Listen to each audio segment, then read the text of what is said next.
1장 12절로 26절 말씀 중심으로 사도 마띠아라는 제목으로 함께 말씀을 나누고자 합니다. 마띠아라는 사람은 생소하죠. 특히 그 사람이 사도다라고 하면 그런 사도가 있었나 싶기도 하고 그런 생각을 하게 되어질 텐데요. 이분은 보궐선거를 통해서 선출되어진 사도였습니다. 보궐선거를 왜 했느냐면은 시편 69편 말씀이 예수님의 그 오심과 사역과 그리고 예수님의 고난 당하심에 대한 예언의 말씀. 그래서 성경이 예수님을 시편 69편을 인용해서 예수님에 대해서 말씀하시고 예수님 스스로도 시편 69편에 등장하는 다윗의 예언이 당신에게 임했다라고 이야기를 했습니다. 그래서 제자들에게 익숙한 시편이 69편인데 그 시편 69편에 보면은 어떤 말씀이 있느냐고 하면은 그 가룟 유다가 예수님을 배반하고 그 직분을 타인이 취하게 하소서라고 이렇게 노래하고 있어요. 그러니까 그거에 근거해서 그 말씀에 근거해서 가룟 유다가 12사도였는데 한 명이 이제 공석이 되었으니 그 자리를 채워야 되지 않겠느냐라고 누가 얘기했을까요? 예, 베드로가 그렇게 이야기를 합니다. 그러니까 그 일이 좋게 여겨졌어요. 왜 그러느냐 그러면 유대인들은 우리들은 어떤 숫자를 좋아하는지 몰라요. 뭐 중국 사람들은 8자를 좋아한다 그러지만 우리는 어떤지 모르지만 유대인들은 10이라는 숫자에 굉장히 집착을 합니다. 12라는 숫자에. 왜 10이라는 숫자에 집착을 하냐 그러면 12는 완전수라 여기는 거예요. 하늘의 수, 땅의 수를 곱한 12를 완전수로 여겨요. 그래서 야고보가 아들을 몇 명 뒀죠? 눈치 빠른 분들은 성경을 몰라도 12명이에요. 네, 딸도 있었는데 딸 안 쳐줍니다. 그래서 12이죠. 그리고 예수님도 제자들을 몇 명을 택했죠? 12를 택했잖아요. 예수님이 제자를 12를 택해서 특별히 사도로 명명을 하고 그렇다 해서 12명 외에는 예수님이 꼭 12명과만 활동했느냐? 그렇지는 않아요. 예수님의 주변에는 예수님과 가까이 늘 예수님의 정신과 가르침에 매료되어서 함께 예수님과 가까이 했던 분들이 많아요. 그 중에서도 70문도라고 불리우는 사람들은 70여 명의 예수님과 늘 가까이 하던 사람들이 있었고 그들 외에도 많은 예수님의 제자들이 있었지만 예수님은 특별히 12를 특별히 훈련시켰어요. 다른 사람들에게 이야기한 것을 해석을 할 때면 12명만 데리고 그 해석을 얘기하시기도 하고 12명만 따로 구별하여서 이제 일하시기도 하며 그 중에서도 물론 예수님이 3명의 수제자들과 함께 더 깊은 사역을 나누기도 하셨지만 주로 12명과 더불어 활동을 했단 말이죠. 그래서 그 야곱의 12지파, 이 야곱이라는 인물은 이스라엘의 건국의 아버지예요. 그래서 야곱이 루스라고 하는 땅에 가서 그 외삼촌 집으로 도망하다가 돌베개를 베고 자다가 꿈을 꾸고 그 꿈 가운데 하나님이 하나님의 사자들을 통하여 나를 지키고 있다 하는 것을 봤죠. 그때 본 것이 하늘이 열리고 하늘의 사닥다리가 위에서부터 아래로 순서가 중요해요. 위에서부터 아래로. 그래서 요한복음 1장에 보면은 그게 이제 이스라엘의 건국 신화와 같은 것이고 성경에 나오는 그 이야기거든요. 그러니까 야곱의 12아들은 이스라엘을 대표하는 거예요. 이스라엘의 모든 지파를 대표하는 거죠. 그리고 그 이스라엘의 완성이 누구시냐면 예수님이시고 이 완성하신 예수님께서는 새로운 이스라엘을 꿈꾸셔서 예수님이 12명의 사도를 택하신 것으로 그렇게 말씀을 하시는 것이죠. 그렇기 때문에 베드로가 생각할 때 가룟 유다의 공석을 그냥 두는 것은 합당치 않다 그렇게 여겼던 것이죠. 예. 여러분들은 이 베드로의 보궐선거에 대해서 어떤 생각을 가지실지 모르겠어요.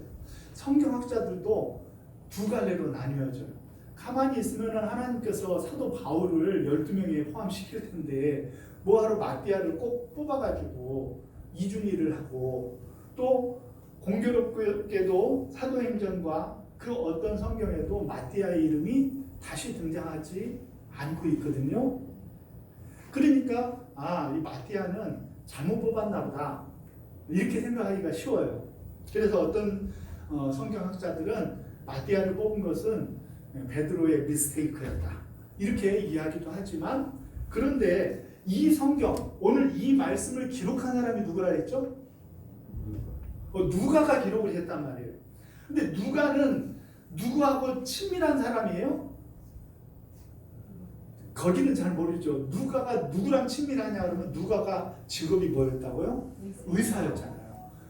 의사가 가까이서 필요한 사람이 있었는데 그 사람이 누구냐고 하면은 다메섹 도상에서 빛나는 하나님의 영광을 보았던 베드로의 시력과 또 몸의 불편함, 그 육신의 가시라고 얘기했죠. 그것을 위하여 3번 기도했는데 하나님이 내 은혜가 내게 족하다, 그냥 그대로 사는 게 내게 은혜다, 그래가지고 육신의 장애를 가지고 베드로가 사역을 했단 말이에요. 그러니까 바울이 사역을 했단 말이에요.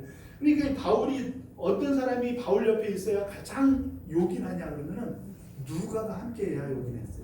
그래서 전도 여행의 대부분을 누가와 함께했고 그의 말년까지도 누가를 바울이 의지했단 말이에요. 왜 그런 얘기를 하냐 하면은 이 글을 기록한 누가가 아무리 그래도 자기가 자기 입장에서 내가 가장 가까이에서 섬기고 가장 사역을 함께 했던 바울의 입장을 그 누구보다도 누가가 잘 대변할 거 아니겠어요? 만일 하나님께서 마띠아가 아니라 바울을 세우시기를 원하였고 마띠아를 세운 일이 잘못된 일이었다고 하면은 누가가 어떻게 해요? 이 보궐선거를 하는 과정 가운데 조금이라도 부정적인 이야기를 써놨을 거예요. 조금 문제가 있다든지 무리했다든지 이런 식으로 뽑아도 되느냐든지 이런 생각을 그런 글을 쓸 수 있는 사람이 누구냐고 하면 누가라는 거죠. 그런데 오늘 보궐선거의 과정을 보면은 그 어떤 구절에서도 이것이 잘못되어진 선거다 이런 이야기가 없는 것이죠. 그렇기 때문에 우리는 그것을 봐서도 이 마띠아를 세운 것이 결코 잘못되고 문제가 있는 그런 이야기는 아니겠다, 그렇게 생각을 해야 된다는 거예요. 그러나 우리는 이것을 지적하지 않을 수가 없어요. 12이라는 숫자, 그리고 꼭 우리의 숫자가 12이 되어야지만 하나님의 나라를 꿈꿀 수 있는가? 그렇지는 않아요. 교회도 그래요. 특별히 예산 문제라든지 사람 문제라든지 이런 경우에 있어서 핑계가 늘 그래요. 우리 교회는 예산이 없잖아요. 우리 교회는 일할 사람이 없잖아요. 그래서 세우는 것이 사람이 없어서 또 예산이 부족해서 못한다 이런 이야기들을 하거든요. 결코 그렇지 않아요. 하나님의 일은 그렇게 되어지는 것이 아니에요. 숫자가 11명이면 하나님이 역사하지 못하시고 12명이 되어야지만 하나님이 역사하는 교회, 역사하는 그런 공동체가 되어진다는 것은 잘못된 생각이에요. 오히려 조금 부족하고 오히려 조금 비어야지 하나님이 역사하실 여지가 있어요. 왜냐하면 우리가 부족하다고 여겨야 무엇을 하게 되겠어요? 기도하게 돼 있어요. 우리가 다 완성되어져 있으면요, 우리 교회가 매년 흑자를 내잖아요. 우리 교회가 대단한 교회. 그러다 보니까 별로 기도를 안 해요, 예산에 대해서. 물론 제 정도에서 그럴 줄 알고 무리하게 예산을 세웁니다. 되지도 않을 걸, 택도 없는 걸 알면서 예산을 훨씬 더 많이 세우죠. 그걸 왜 그러냐 그러면 기도하란 말이에요. 기도하라는. 우리가 준비가 되었어요. 우리가 다 갖췄어요. 완성되었어요. 12이 채워졌어요. 그래야지만 주의를 할 수 있는 것은 아니에요. 특히 12이라는 것이 구약의 12지파처럼 신약의 12 사도가 있어서, 예를 들어서 이제 그 마태복음 19장에 보면은 그 말씀들이 나오는데 계시록에 나오는 그 24장로들이 보좌에 앉으신 하나님과 그의 어린 양께 자신의 면류관을 던지면서 찬양하는 장면 같은 거 기억나시죠? 24장로가 찬양하고 예배하는 모습들이 나오거든요. 아, 옳지. 이게 12아들 구약 그 12지파와 신약의 12사도가 지금 하는가 보다. 그렇게 생각하면은 천만의 말씀 만만의 콩떡이 오래간만에 나왔네. 천만의 말씀. 왜냐하면은 24명이 예배를 하는 것이 아니라 신구약의 모든 사람들이 거기서 예배를 하는 거예요. 그리고 이단들이나 잘못된 사람들이 생각하기를 그때 사도 요한이 환상 가운데 그 사람들의 수요를 아주 헤아려 봤는데 14만 4천 명이다. 그 성도들이. 그래가지고 이 신천지 그 이단들이 어떻게 하냐면은 그 인원수를 채우자. 거기에 못 들어가면은 큰일이다. 그래가지고 그때가 가까우니까 확 붐을 해가지고 20만 명이 넘어가요. 큰일 났어. 이제 거기 이제 그래가지고 이제 넘으니까 어떻게 하는 줄 알아요? 그 중에서도 가짜가 있고 열심인 사람들 14만 4천만 이제 올라간다고 이렇게 얘기하고 있어요. 그러나 진짜 그럴까요? 그렇지 않아요. 성경에 말하는 24장로라는 그 숫자는 모든 성도예요. 14만 4천이 왜 14만 4천이냐면 12 곱하기 12 거기에다가 완전의 의미인 천을 곱한 거예요. 많다는 의미. 천은 굉장히 많다는 의미예요. 수많은 이라는 의미예요. 이 12 곱하기 12 10이라는 숫자가 또 나와죠. 10이라는 숫자는 이 특별히 어디에 많이 나오냐면은 계시록에 많이 나와요. 왜냐하면은 계시록은 완성된 하나님의 나라를 환상 가운데 본 거 아니에요? 그러니까 12문이 있어요. 네? 12보석이 나와요. 그 12이라는 숫자가 많이 나와요. 왜냐하면 거기가 완성된 완벽한 나라이기 때문에 그래요. 10이라는 숫자가 중요한 것이 아니라. 그런데도 베드로가 12를 채우고자 했던 것은 그것은 그 정당성과 그것을 잘했는가 못했는가를 떠나서 그것이 채워져야만 주의를 감당한다는 것은 좋은 각도가 아니라는 것이지요. 우리 사랑하는 교회는 부족하죠. 그런데 그 부족한 것이 우리에게 은혜일 수가 있어요. 아까도 얘기했지만 사도 바울이 그 육신의 가시를 가지고 일할 때 그 사도 바울이 얼마나 그 육신의 가시로 인하여서 힘들었겠어요. 어떤 사람은 안과 질환이라는 의미도 있지만요, 더 심각한 육신의 질병이 있었다라고 생각하는 것이 보통이거든요. 근데 그 사람이 발작을 일으키고 그 사람이 육신의 그 얼마나 고통스러웠으면 그걸 하나님 앞에 제거해달라고 얼마나 그렇게 기도를 했겠어요. 그런데 만일 그에게 육신의 가시가 없었다고 하면, 바울에게 있어서 자기의 부족함이 없었다고 하면은 과연 그가 주님을 쫓는 사람이 되었으며 과연 그가 주의 성령의 이끌림 받아 정말 멋진 주님의 사역을 잘 감당할 수 있었겠는가? 우리는 거기에 대해서 확신할 수가 없는 것이죠. 결국은 우리들이 부족한 것도 주의 은혜요, 채워지는 것도 주의 은혜란 말이에요. 그것을 은혜로 받아들이고 기도할 수 있으면 채워줘도 은혜예요. 그런데 채워져야만 우리가 일할 수 있다 여기면서 하나님 앞에 불평불만만 하고 우리의 부족함을 핑계대며 일하지 않고 기도하지 않으면 채워지지 않는 것이 우리에게 저주가 되는 것이에요. 채워지느냐 그렇지 못하느냐가 중요한 것이 아니라 우리의 중심이 하나님 앞에서 하나님만을 의지하고 하나님만을 바라는 그런 믿음의 사람이 되느냐는 거예요. 사실은 마띠아를 채울 것이 아니라 너희들이 몇 날이 못 되어 받을 주의 성령으로 말미암아 우리가 충만함 받고 그 공동체, 초대교회 공동체가 성령으로 말미암아 이제 충만해지는 역사가 더 필요한 것이었겠죠. 그럼에도 불구하고 이 사도 마띠아를 세운 일은 결코 나쁜 일이나 문제되는 일은 아닙니다. 우리 사랑하는 교회도, 이 땅의 지상교회들도요, 교회가 기도하면서 최선을 다해서 나아가는 거예요. 인원이 필요하면 인원을 위하여 기도하고 그를 세울 수 있으면 세웁니다. 예산이 필요하면 예산을 위해 기도하고, 그러나 그 예산 때문에 일이 좌우되어지지 아니하는 믿음을 가지고 내가 우리에게 주어진 그 예산 가운데 최선을 다합니다. 그리고 부족하면 더 기도하고 더 간절히 주님 앞에 메어 달리면서 주님이 우리 공동체 가운데 역사하여 주시기를 간절히 기도하면 되는 거예요. 우리가 부족하든지 넘치든지 꼭 맞든지 그것이 중요한 것이 아니라 우리가 우리 공동체를 보는 시선을 거두어 하나님을 바라볼 때, 주의 나라와 그 의를 바라보고 하나님의 나라를 기대할 때, 그때 역사는 일어나는 거예요. 제자들도요, 사실은 늦게까지 하나님의 나라를 바라보지 못하고 이 땅의 나라를 바라봤어요. 그런데 이 제자들이 일순간에 바뀌어버려요. 일순간에 바뀝니다. 예수님이 우리를 위하여 십자가를 지시는 순간 바뀌는 게 아니에요. 그때 바뀌지 않습니다. 예수님이 하늘로 올라가기 바로 직전에 있었던 제자들의 질문이 뭡니까? 지난주에 우리 1장 6절 말씀을 같이 한번 읽어보겠습니다. 제자들이 얼마나 우리 수준하고 비슷한지. 자, 1장 6절 같이 읽습니다. 시작.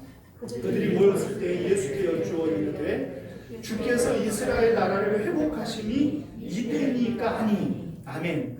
칼빈이라는 유명한 신학자는 이 말씀을 주석을 하면서 뭐라고 얘기했냐면은, 제자들의 질문의 수준을 보며 우리는 쾌재를 부를 수밖에 없다.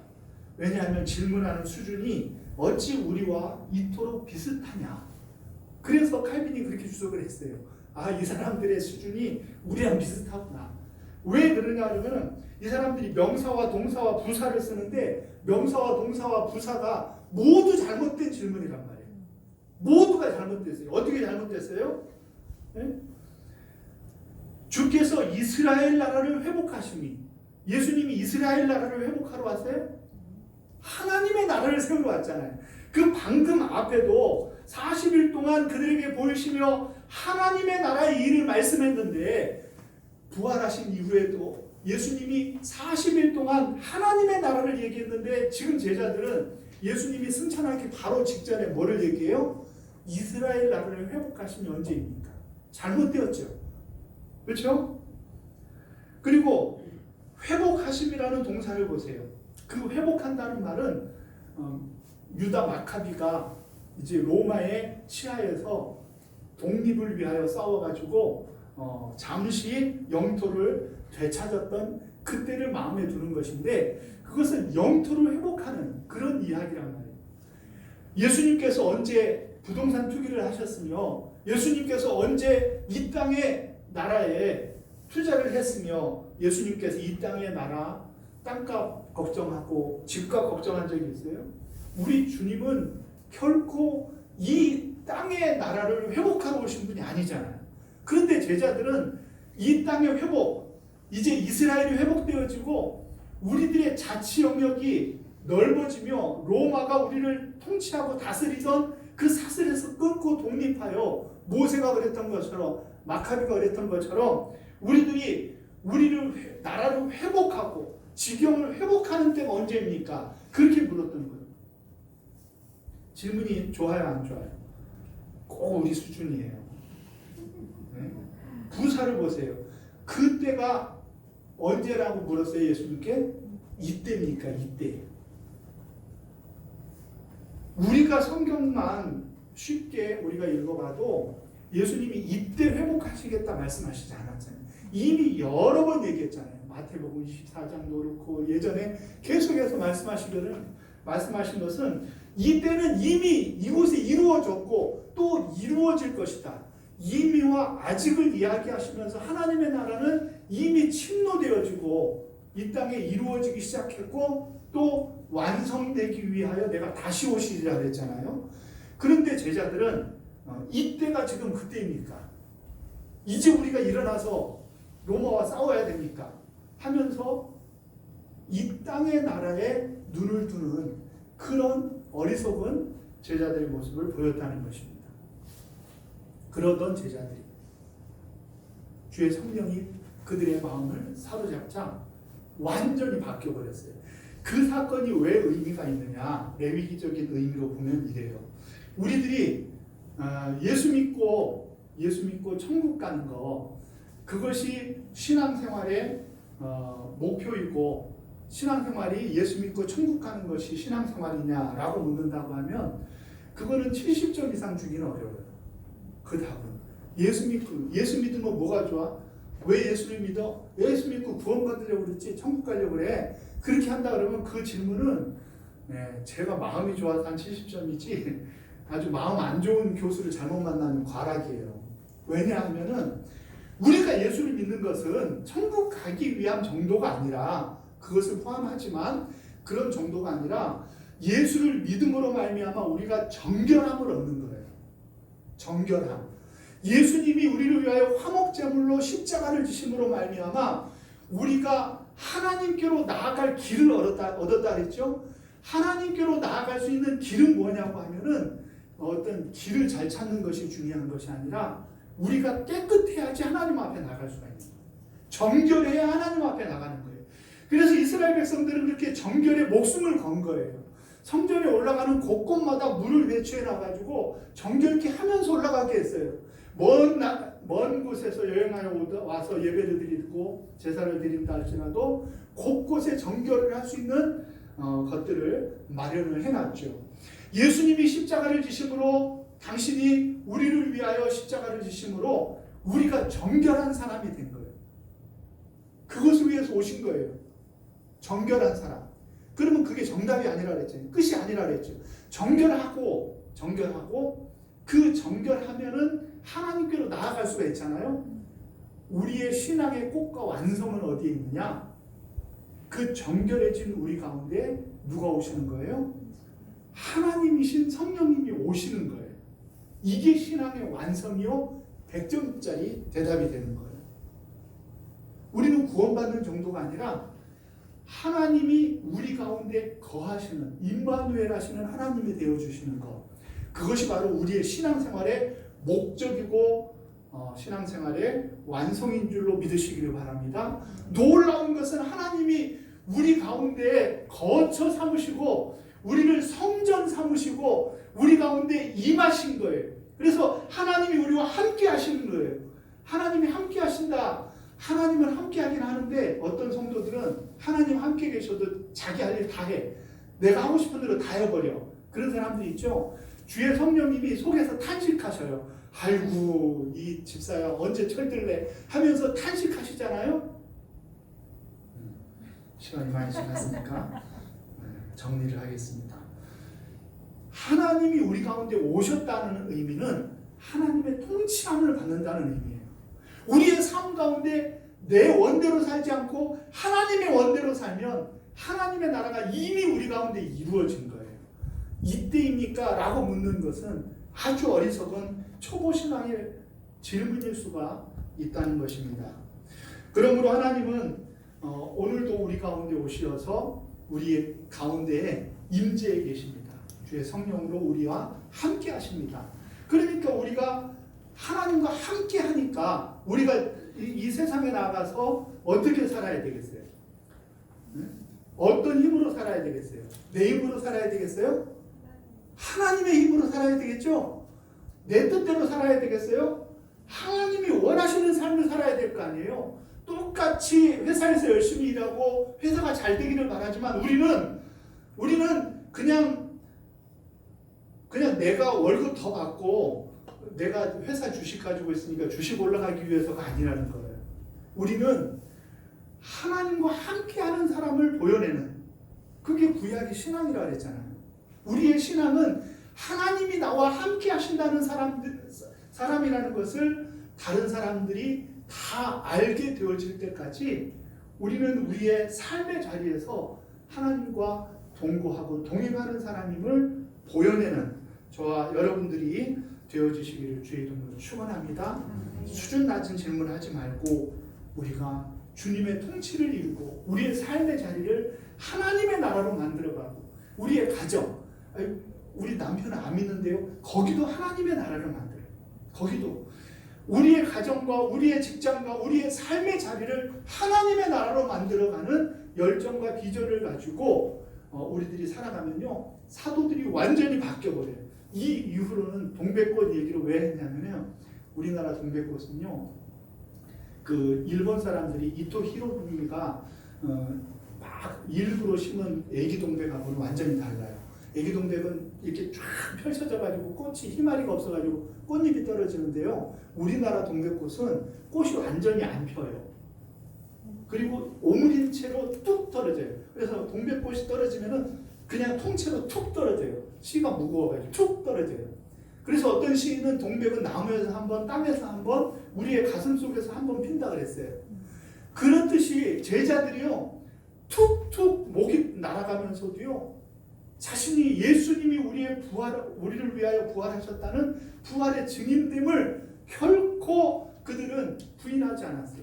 12장에 가면 야고보가 목이 툭 떨어져 버려요. 금방 제자들이요, 사도 마띠아도 순교를 당했어요.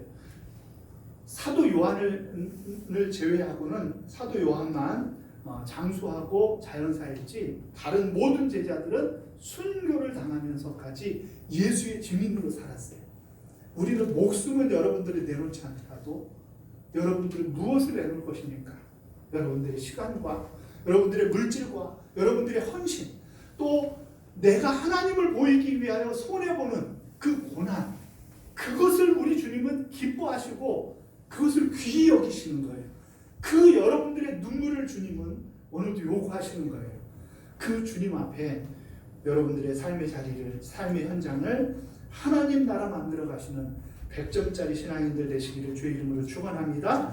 우리 142번 찬양 드리면서 주님이 나를 채워달라고, 내 속에 우리는 12사도를 채울 것이 아니라 내 속에 주님으로 말미암아 우리를 채워나가는 주님만을 원하는 삶을 살기를 원합니다.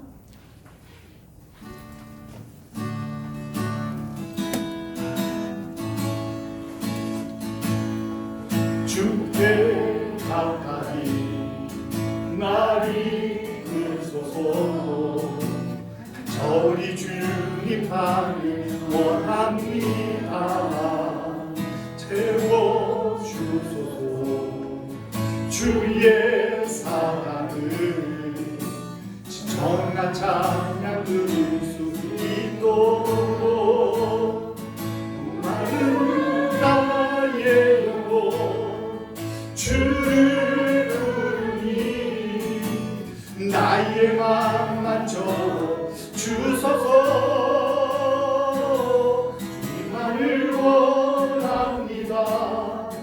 더 원합니다. 나의 맘 만져 주 자리에서 다 일어나셔서 주께 가까이 나를 이끄소서. 저리 주님만을 원합니다. 채워주소서. 주의 사랑을 진정한 찬양 드릴 수 있도록 마른 나의 영혼 주를 부르니 나의 맘 만져 주소서. 주님만을 원합니다. 더 원합니다. 나의 맘 만져 주소서. 마른 나의 영혼 주를 부르니 나의 맘 만져 주소서. 주님만을 원합니다. 더 원합니다. 나의 맘 만져 주소서.